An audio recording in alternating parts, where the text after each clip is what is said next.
Loki Season 1, Episode 6, the final episode. Wow. Come on, let it end up here, man. Tell me everything.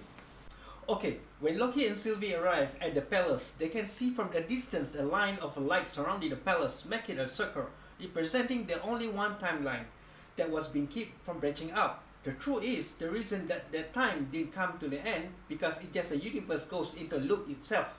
So everything happened. After it's done, it will happen again and again and again and continually. If the timeline branch out, it will open another timeline for another universe, make it into a multiverse. The worst thing can happen is if each bad guys from every new universe combine with each other to make a team of a villain, the next worst thing is well sure to happen. I get the logic. They now walk until they are in front of the door, wait a while, talking to each other like always. The door finally opens itself, and as they come in, they are being greeted by a cartoony clock shape saying that the one who remains impressed that they were able to come this far. It then saying that he who remains offered them a deal to be the one who take control of the just this one timeline, making sure that you're not going to crack ever again. Loki finally can adjust the event that he can win in the battle New York with the Avengers, killing Thanos, possessing the Infinity Gauntlet, and claiming the throne of Asgard. Loki can even stay with Sylvie together and living as a couple. Easy rules. Just make sure that there is no new universe being created. The cartoony clock shape now vanishes itself, going someplace else. Poor Sylvie, because she wanted is to kill the one who remains. Meanwhile, Ravonna is downloading some files on her tempad, trying to discover something. With all due respect, back to Loki and Sylvie. Alright, they now keep walking forward and when suddenly a door is opened up with a guy sitting on the chair with a light above him. He then proceeds to greet them, asking Loki and Sylvie to join him in the office so they could talk there. And the three of them taking an elevator the way down, chatting a little, and Sylvie somehow trying to kill him, but he kept vanishing and disappear out of elevator. Loki and Sylvie now confused, but when the elevator reached the floor, the door elevator opened up, and there it is, the one who remains, smiling and offered them to sit in the office so they could talk comfortably. That guy has a style. While Ravonna tried to get all the documented files that she wanted, Mobius finally confronted her in her office. Ravonna tried to call for the Minimen, but they are all now busy trying to catch P-15, which been released by Mobius before he comes here. For now, it's just two of them, Ravonna and Mobius. Mobius keeps telling her that it's all fake and they are all variant, but Ravonna don't want to believe that. Insists, saying that she has a mission. Meanwhile, P-15 wishes unarmed, leading the Minimen into a school of the year 2018, Fremont, Ohio. B-15 then lured the Miniman leader so he can chase him into an office. Now, in the office, B-15 being told to surrender, but another Ravonna showing up, confusing him. This particular Ravonna is assumed to be a teacher there, proving that the Ravonna at the TVA is just another variant. B-15 now convinces the Miniman's leader to talk. Ah, so the Miniman soldier are actually a good person. Back to Loki and Sylvie. He who remains explained that he knows everything that happened. It is because now the timeline was set to loop, so when all event is done, it will repeat itself. That is how we know everything is going to happen because it already happened, and it's just going to be happen again and again. What he does now, that Loki and Sylvie should just die after meeting with Thanos, he then carved the path for both of them until they are able to come here because Loki and Sylvie was chosen by him to take control of the place, becoming the two who remains that's living forever and ever. That was a really good offer. Meanwhile, Mobius then mocking Ravonna to have a fake friendship with him, but she got so stubborn, saying that she was the one who get betrayed. She claimed to look out for him, saying that if there are any other timeline that exists, there will be chaos and that. Mobius gives her one last chance to be with him and build something better.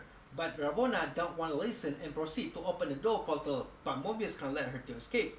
Mobius then proceeds to catch Ravonna, but she came him down. He asked him final question, which she said that she wanted to find a free will, to find out the one who remains for her. Only the one who remains have a free will. But this is the last episode. Why did this plot keep going?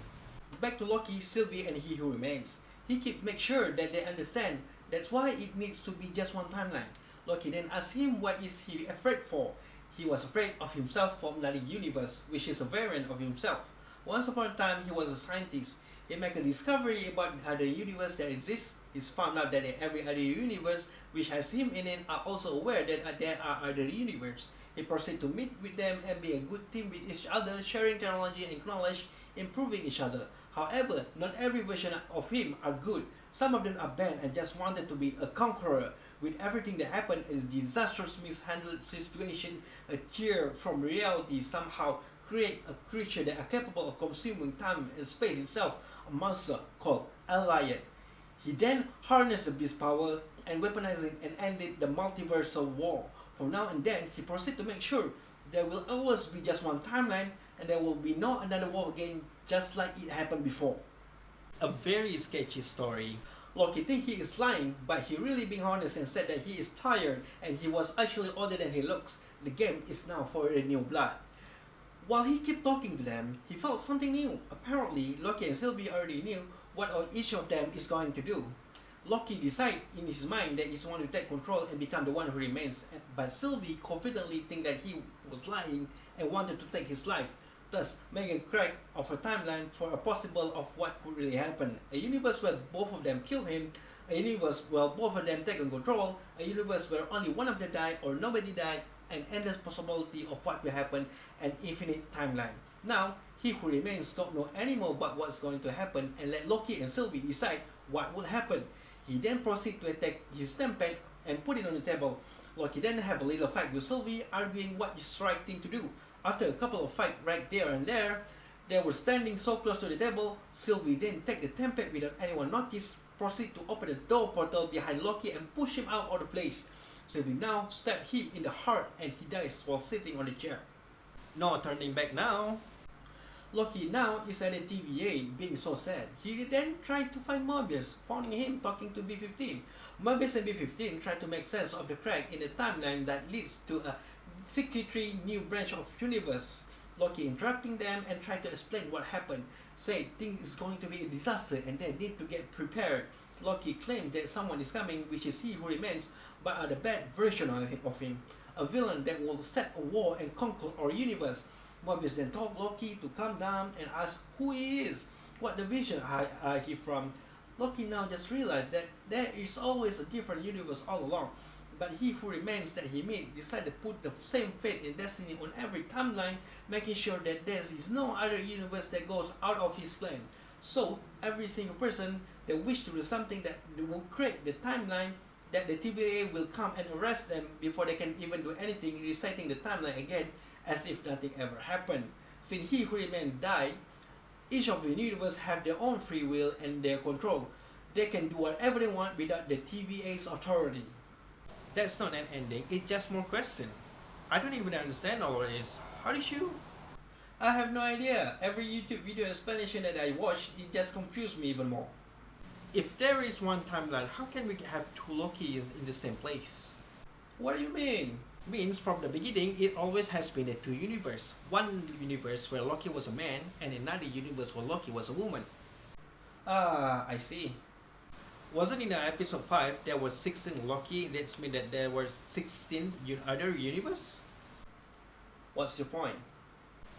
The final twist is Loki gets sent to a universe where Mobius never meet him. How is that a twist when we know there are another universe even in episode 1? No. Let me do the story right. You just need to listen. You know, maybe you're just a variant of me, but whatever, I'm done thinking. Loki will return in season 2. Well, you know what?